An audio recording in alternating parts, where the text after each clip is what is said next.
বাড়িতে হয় তোর বউ থাকবো নাহলে আমি থাকুম। না মা, তোমার কোন জায়গায় যাইতে হইব না। এ বাড়ির থেকে যদি কারো যাইতে হয় তাহলে মনেই যাইবো। এটা জানি মনে তোমার পছন্দ না। মনে তোমার কথা মতো সব কাজ কাম করে না, ও তোমার কথা মতো চলে না। তুমি যখন তোমার বোনের মায়া রুমকিরে আমার বিয়ে করতে কইছিলাম, আমি ওরা বিয়ে করি নাই। আমি তোমার মতের বিরুদ্ধে গিয়া মনিরে বিয়ে করছিলাম। দোষটা আসলে আমারই। ঠিক আছে মা, এত যেহেতু সমস্যা হইতেছে মনিরে নিয়া আর আমার সংসার নিয়া, আমি একটা সিদ্ধান্ত নিচ্ছি। তুমি একটা কাম করো, তুমি খালার মাইয়া রুমকিরে এক সপ্তাহ লাগে আমগো বাড়িতে নিয়ে আসো। রুমকি যদি আমগো বাড়িতে আইসা তোমার মন জোগায় চলতে পারে, এই বাড়ির সব কাজ কাম তুমি যেমনি কমনে করতে পারে, তাহলে যাও এক সপ্তাহ পরে আমি রুমকিরে বিয়ে করব। আর মনিরে আমি তালাক দিয়া দেব। এত বড় একটা সিদ্ধান্ত তুমি আমার না জিজ্ঞাসা লইয়া রইলা। আমার যদি তালাকে দিবা তাহলে আমার বিয়া করছো কেন তুমি? মায়ের কথাই বউ তালাক দিয়া দিবা।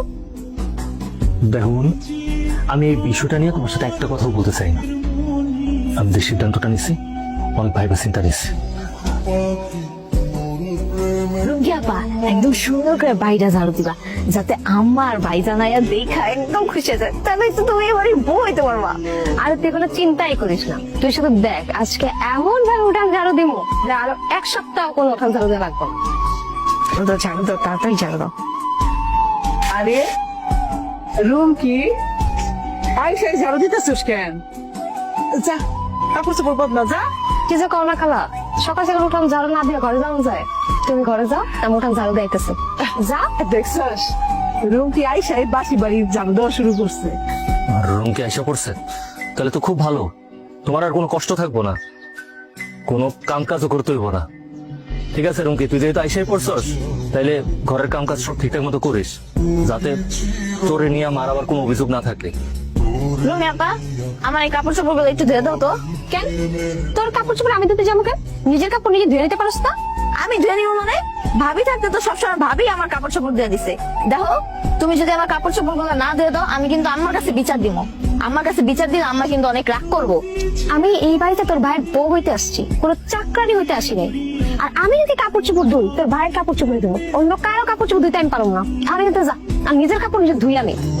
ভাই রান্না চড়াইছোস? চালাই না, তুই তো খাইতে আয়। শোন, তুই না একটু জাল পছন্দ করে, একটু জাল বেশি করে দিস। আর তুলি লেগে একটু আলু ভর্তা বানাইস। তুমি এটা কি করলে খালা? এটা কি তুমি কোনো হোটেল পাইছো যে যে যাদের মতো পছন্দ খাবার অর্ডার করতেছো?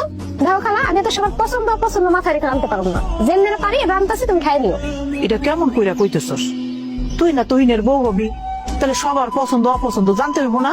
খালা, আমি তুহিন ভাইয়ের বউ হবো, তার পছন্দ মতো তো রান্না করতেছি। এখানে আবার তোমার পছন্দ কি আছে, তোমার মায়ের পছন্দ কি আছে, আমার পছন্দ আমি কি লেগে দেখবো? খালা, তুমি ওখান থেকে যাও তো। আমি তোমার কইছিলাম তোমার কথা হয় না রুমকির এ বাড়িতে নিয়ে আসতে। আর আমি তোমার কথা দিয়েছিলাম রুমকির আমগো বাড়িতে আনার পর রুমকি যদি তোমার কথা সব শুই না চলে, এবারে কাজ কাম সব ঠিকঠাক মতো কইরা তোমার মন জোগায় চলতে পারে, তাহলে এক সপ্তাহ পর আমি রুমকিরে বিয়া করব। আমি তো তোমার এটাও কথা দিয়েছিলাম, রুমকিরে যদি আমি বিয়া করি তাহলে মনির আমি তালাক দিয়া দিব। আমার ওই কথাটাও মা আমি রাখো।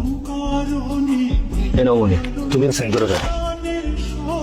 না, বৌমাই তালাক নামা সই করবো না।